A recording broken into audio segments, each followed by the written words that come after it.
दर्जनों उनके पास गुलाम थे, लेकिन जब रसूलुल्लाह के दरवाजा नूर पे आई हैं, उन्होंने मेरे नबी के घर में झाड़ू भी दिया है, उन्होंने हुजूर के कपड़े भी धोए हैं, उन्होंने रसूलुल्लाह के लिए अपने हाथों से खाना बनाया। उन्होंने देखा कि नबी पाक सल्लल्लाहु अलैहि वसल्लम को दौलतों से, तिजारतों से, सरमाए से प्यार नहीं, जितनी दौलत थी शाम को लाके कदमों में रख दी। कहा महबूबा जब मैं तेरी हूं तो मेरी हर शय ही आपकी है। चंद दिनों में हुजूर ने सारी चीजें दे दी अल्लाह के रास्ते में, हर चीज नबी पाक ने दे दी। हजरत खदीजातुल कुबरा का हाल ये था कि एक जोड़ा रह गया, कई जगह से पेबंद लगे हुए, मैं गुड्डी हथ डोर सजन दे और जिंज रखे उंज रहना है, वाजिब नहीं जे विच शरीयत मंदा कसम नु कहना। बस ठीक है, जिस हाल में महबूब राजी हैं, कहा हर चीज कदमों में रख दी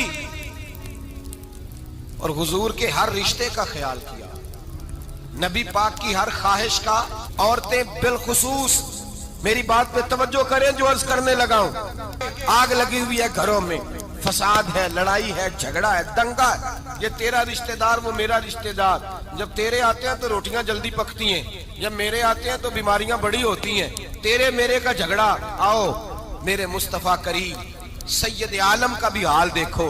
हजरत हलीमा सादिया मिलने आई, शादी को कुछ दिन गुजरे तो हलीमा सादिया मिलने आई। हजरत हलीमा सादिया सगी अम्मा नहीं, रजाई अम्मा है। यहाँ तो सगी अम्मा बर्दाश्त नहीं होती, सगी अम्मा। और वो बहू सोचती नहीं बात करते हुए, सोचती नहीं, वो सोचती नहीं कि किसके बारे में बात कर रही है, उसे पता ही नहीं कि तुझे तो पला पलाया ये मिला है ना। कभी इसकी अम्मा से पूछ उसने कितनी तकलीफें बर्दाश्त की, उससे पूछ किस दिक्कत में, किस आजमाइश में इस बच्चे को परवान चढ़ाया है। तू आज मालक बनी है तो तू रंग ही बदल गई है। और बच्चा भी बीवी के साथ मिलकर के अम्मा की गिबत करता है, सोचता ही नहीं कि बात किसकी हो रही है, इसे ख्याल ही नहीं आता। हजरत हलीमा सादिया रजाई माँ है।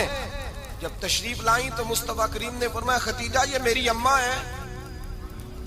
जनाब हलीमा सादिया कहती हैं मैं घर में रही, मेरी खिदमत की, मुझे खाना पका के दिया, बिस्तर बिछा के दिया, कपड़े लेके दिए, और जब मैं जाने लगी तो कहने लगी आप मेरे मुस्तफा की अम्मा हैं, पहली दफा आई हैं, थोड़ा सा तोहफा ना दे दूं।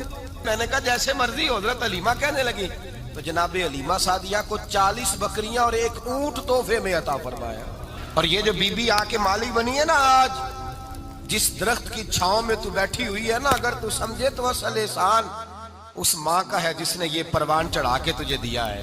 असल नेकी उस अम्मा की है जिसने तेरे सर पे ये सरताज रखा है, और तू उस माँ को ही भूल गई है। और शिकवा बहू से नहीं, शिकवा उस बेटे से है, बेटे से है जो अलहदा भी होने लगा था तो अम्मा से अलहदा हो गया है। इसने सोचा ही नहीं कि माँ के हाथ उठ जाए तो अर्श का मालिक कहता है फरिश्तों से कि पीछे हट जाओ, माँ और बाप औलाद के लिए जो मांगेंगे मैं फौरन अता करूंगा, तुझे पता ही नहीं। और उधर रसूल पाक का क्या हाल है, कहते हैं वो तेरे रिश्तेदार हैं, तेरे बहन भाई हैं, तू जा मैं तुझे दरवाजे पे छोड़ आऊंगा, तू मिल उनसे, मैं नहीं मिलता, मैं साहब होता हूं, मेरा उनसे क्या लेना देना। हजरत खतीजा के भाई नहीं थे, नबी पाक सल्लल्लाहु अलैहि वसल्लम के ससुर हयात नहीं थे, दो बेटे थे हजरत खतीजा के, और वो दोनों बेटे पिछले खामन से थे। जरा अकल की कसौटी पर तोलिएगा कि किसी बीबी के बेटे हों और पिछले खामन से हों, उस आदमी का रवैया किस तरह का होता है। लेकिन मेरे रसूल पाक का रवैया इस तरह का था। मैं आपको सीरत की किताबों से इमाम हल्बी ने, कस्तलानी ने, साहिब फतहुल बारी ने लिखा है, रसूल कायनात सैयद आलम सल्लल्लाहु अलैहि वसल्लम सोए होते थे और जागो और सुनो, अल्लाह करे हजरत खतीजा का मेरे नबी से रिश्ता और मेरे नबी का हजरत खतीजा का रिश्ता हमारी समझ में आ गया तो समझ लो हमारे घर जन्नत बन जाएंगे, रोशनी फैल जाएगी, समझो और सीखो। हजरत आयशा सिद्दीका फरमाती हैं नबी पाक सो जाते थे ना दोपहर को तो कहती थी मौला अली से लेकर अबू बकर सिद्दीक तक किसी की ताकत नहीं होती थी हुजूर को आके बेदार करे, सुबह अदब समझा जाता था। और मैं एक जुमला आगे बढ़ा के कहूंगा, मैं कहूंगा अम्मा जी आप तो मौला अली से लेकर अबू बकर सिद्दीक तक फरमाती है ना, हमारा तो अकीदा ये है कि मुस्तफा सो जाए तो जिब्रील भी नहीं जगा सकते, वो भी नहीं आ सकते, वो भी हाथ बांधे खड़े हैं कि मौला कैसे जगाऊं, हजरत जिब्रील भी नहीं जगा सकते। लेकिन हजरत आयशा सिद्दीका फरमाती हैं मैं थी मदीने में, بیت گیا حضرت خدیجہ کے وصال. میں مدینے میں حضور کے گھر میں تھی, نبی پاک میرے گھر میں موجود تھے اور سید عالم سوئے ہوئے تھے. حضرت خدیجہ کے پچھلے خامند کے بیٹے جناب حالہ آ گئے اور وہ مسجد میں آ کے بولے, مسجد میں توجہ کرنا, مسجد میں بولے. انہوں نے مسجد میں آ کے پوچھا کہ نبی پاک کہاں ہے؟ مسجد میں. تو جناب عائشہ صدیقہ فرماتی ہیں حضور سوتے ہوئے بیدار ہو گئے. حضور طامت سمیٹی, فوراً سر کے اوپر کپڑا رکھا. میں نے کہا حضور کہاں جا رہے ہیں؟